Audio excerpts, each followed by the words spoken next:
Hello everyone and welcome to episode number 72 of the PE Geek Podcast. And as always, it's an absolute pleasure to have you here listening. Now, I really mean that. And in the recent months, the PE Geek Podcast has reached a new level in terms of the amount of downloads that it's receiving on a weekly basis. And that figure has sort of grown by about 30%. Which is really quite extraordinary. And it sort of indicates in many ways how podcasts have become part of more popular culture, and they're not just such a niche type of content these days. You can get them accessible via even your in-car dashboards in some brand new cars, and it just becomes so much easier to consume the content. So if you are someone who listens to this podcast and you enjoy it, the best thing that you can do is just to explain to others what podcasts are. If they happen to, ask where you're getting some professional development or, what you're doing while you're exercising or traveling, let them know what podcasts are. Show them how they can actually get started, because from my experience, when people have been given that, they tend to become quite addicted to how powerful podcasts can be. I know personally that's the same for me, and having just shown my mother exactly what podcasting is all about, she's got right behind it. Now, in today's episode, we're going to be diving into 7 observations I've made around the use of technology in physical education. Now, these observations have come from many years of working with teachers all over the planet, both in workshops and online through this website. And they definitely aren't an exclusive list in terms of there are way more observations that I've made, but these tend to come up over and over again in workshops, in emails, in all the different forums that we communicate in. And I wanted to sort of break them down, talk about them in a bit more detail, and just give you something to think about as we move into 2017. Now, one of the first observations that I've made over the many years is that there is absolutely no correlation between resources and good, effective use of technologies in the PE classroom. Now, what I mean by that essentially is that to think that all you need to do is to get more resources, have more iPads, have more devices, better connection, better this, that you're going to therefore lead to you using the technology better for student learning or for student engagement or whatever that may be that you're after, is a little bit of a fallacy. Now, I've observed this in so many situations, having worked with, personally consulting lots of schools who have what you would say is abundant resources, absolute, sort of to the point where they don't really necessarily have to say no to anything. If they want it and they can, showcase that it might be useful, they end up getting it in their practice. And as a result of that, they often lead down this path of thinking that the way to solve their problems is by just purchasing more and more and more. And as a result, a lot of the times, some of the worst practice happens in these type of schools. Now, I sort of have a real personal connection to this in that I come from a school that was not incredibly well resourced. We had not necessarily bad resources, but we were somewhere in the middle. And, it meant that we had to be a little bit more creative with how we use things. So for a long time, we didn't have Wi-Fi access in our practical spaces or our PE spaces, and that meant that therefore we couldn't use some of the tools that other schools and places could. So it meant that we had to be more mindful about what we did do. So this idea that just simply throwing money or resources at the solution is going to equate to better practice is so wrong. And more often than not, it's the schools with the least amount of resources, with good teaching practice sort of molded in, that can make things really work. Now, the second observation that I've made over the years is that the best tech use is invisible. Now, what I mean by this is that I really don't care what device you're using, or that it's, present in front and everyone sees that you're using a device and it's this, wow factor or whatever it is that sort of appeals to technology. And I'll be honest, I've had that before where I've been using the latest thing and thinking that that's the reason why something is working. But to be honest, the best tech use in the classroom is invisible. If whatever it is that you're attempting to do is so not needed by the fact that you don't need to be seeing the tech, it's just part of the lesson and it integrates perfectly, then you're onto something. Now, when tech is so visible that it's obvious that something's going wrong, or it's put in place this extra step in the process that once was not part of the process, and all of a sudden it's become so obvious that technology is in there and it's not working and it's clunky, and you're sort of getting away from whatever it was that you were putting it in there for the first place. So in all situations that I've seen when tech use has become invisible and the task that the tech is enabling is the priority and the focus, and the tech is just a byproduct, they're the best situations. And in all the situations where I sort of see best practice, that is very evident. The best tech use is invisible. Now, the third observation I want to make with you is that it's really becoming irrelevant which device you actually have access to. Now, in the days gone by, obviously, there was a lot of preference to downloading iOS and Apple devices and Apple apps. And even if you look through the blog now, you'll see I have a big emphasis on those. And that's becoming less of the case. I personally have an Android device. I have a Windows device. I run a MacBook as well. And that's purely because I get the opportunity to write content for as many platforms as I can. But the reality is that still far too many of us are asking that very question of, we're a Mac school or we're a Windows school, and that means we can't do X. Well, it's really not the case anymore. It's sort of becoming irrelevant. What was once quite difficult to navigate as separate entities is really become blurred by this amazing thing that we all have access to called the internet. The internet is the leveler. It doesn't mean you have to have the latest technical capacity on your device. As long as you've got that internet connection to the browser, then you are probably going to be able to do the same things and features that the kid who has the latest and greatest tech can do, because the internet is where all of the stuff that we are doing these days tends to take place. Now, no better sort of example of this than, you're looking at a lot of the cloud tools that we use. Things like Google Drive. You can experience that on a $100 Android tablet, or you can experience the same thing working from your laptop, albeit with a couple of differences on how you interact with it. But the tool is almost, like I said before, invisible, and the object of whatever you're attempting to do is the real focus. So it is becoming irrelevant where or what device you're using, and as that continues down the lines, we're going to get to a point where it doesn't really matter if you're running an iPhone. The same possibilities are going to be happening on your device as if you were using another device. So watch out for that to continue to grow. Try and check into that conversation if you hear people saying that, we're really a Windows school, we're really a Mac school, and, that means we can't do X. That's really not true. And if anyone's trying to sell you that, then, they're certainly not up with what is reality, the reality of the sort of current environment. Now, the fourth observation that I've made over the last sort of probably 2 years more than anything is that big screens can be an absolute game changer for smart use of technology.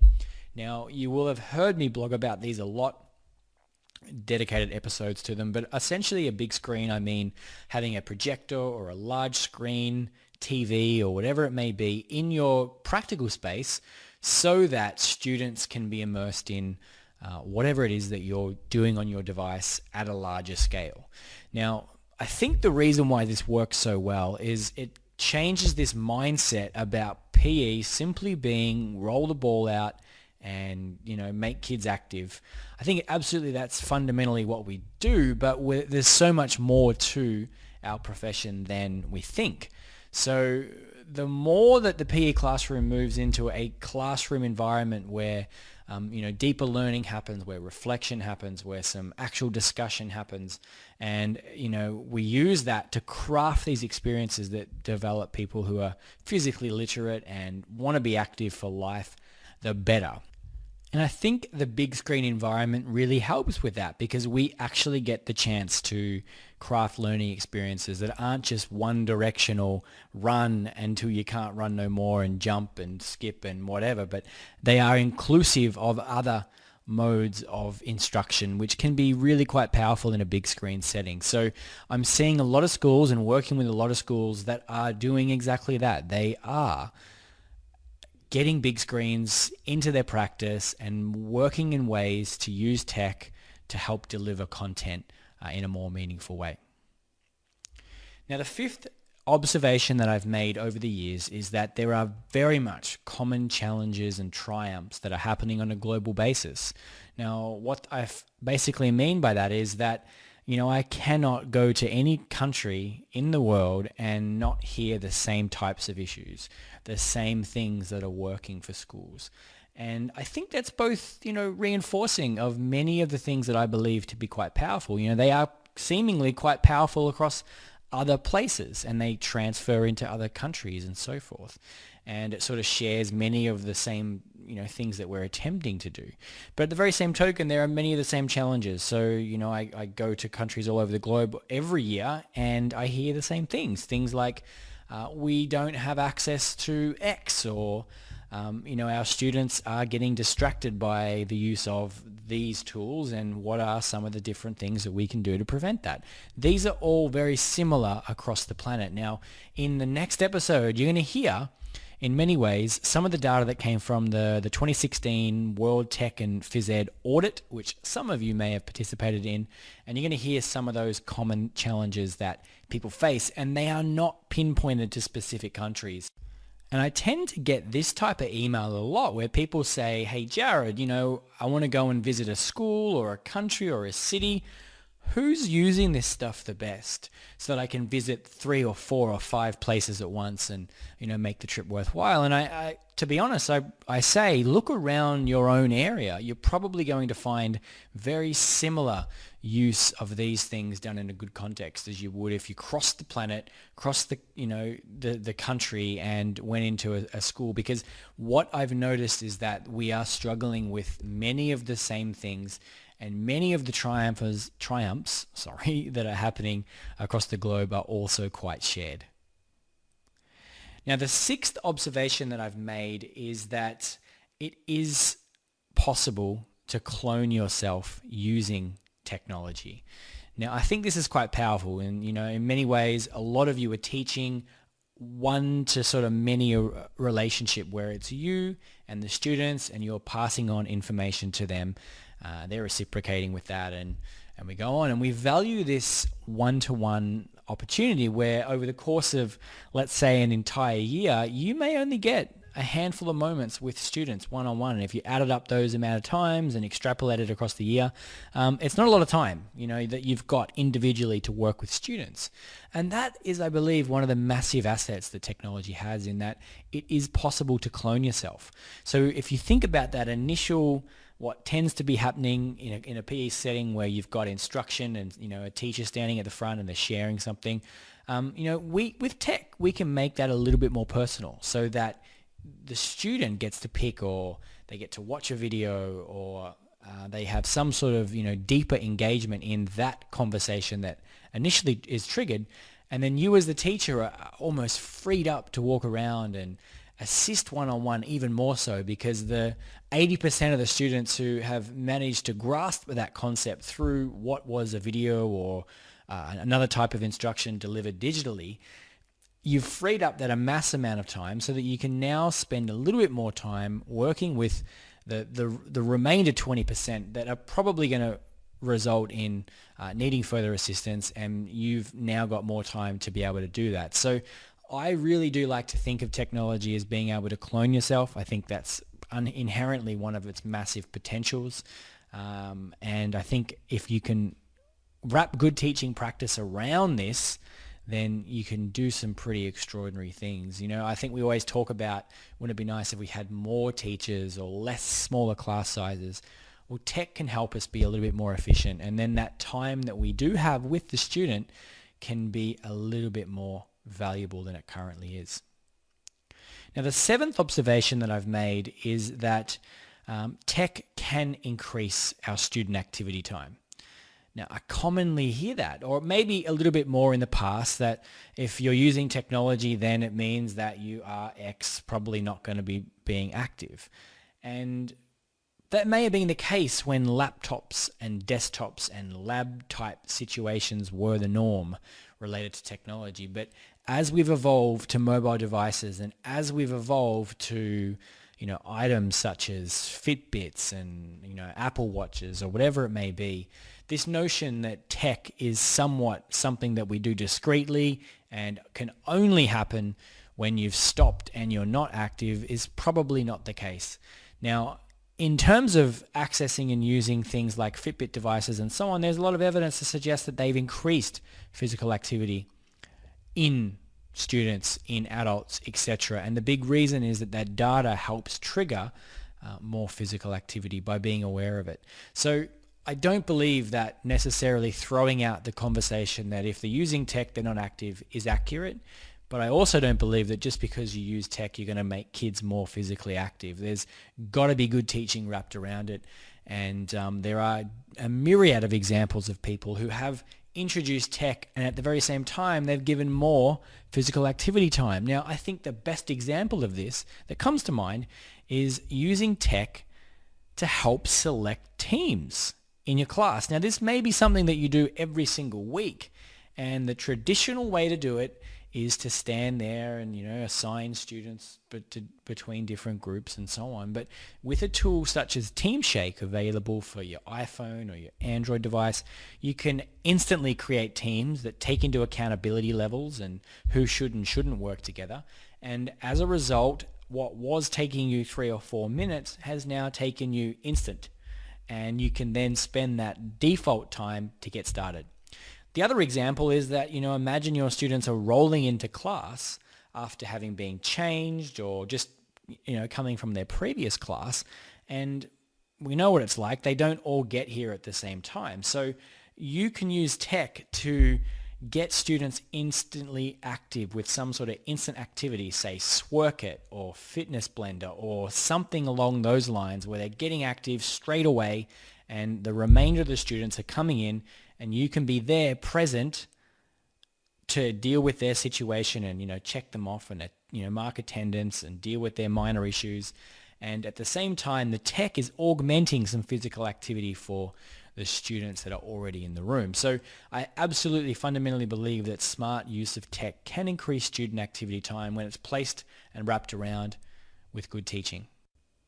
And that brings us to the end of episode 72. And as I mentioned at the start, this isn't an exclusive list of observations, but there's some of the most pressing ones, the ones that come up a lot, the ones that I find myself saying quite often to teachers who email or get in contact related to various ways that they're using technology in their practice. Now, I will follow up in the future with another series of observations that I've made around the use of technology, and I hope you found this episode useful. So even if you take away one of these observations and use that to form your thoughts or reaffirm something that you believe yourself, then I believe that it's going to serve its purpose as a podcast episode.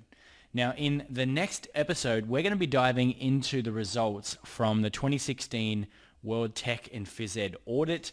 You may know this is something that we do on a yearly basis, and it gives us a little bit of data just to share with you about what people are doing, the sort of devices they have access to, the troubles they're facing, and so on. And the episode will dive into the results from that session and some of the insights that we've gathered. And it also helps us prepare the content that we're going to roll out for the following years. So more often than not, the sort of things that people are struggling with and want training around, well, they become the sorts of things that we end up giving that training around. So I look forward to seeing you in episode 73, and we'll speak soon. Bye.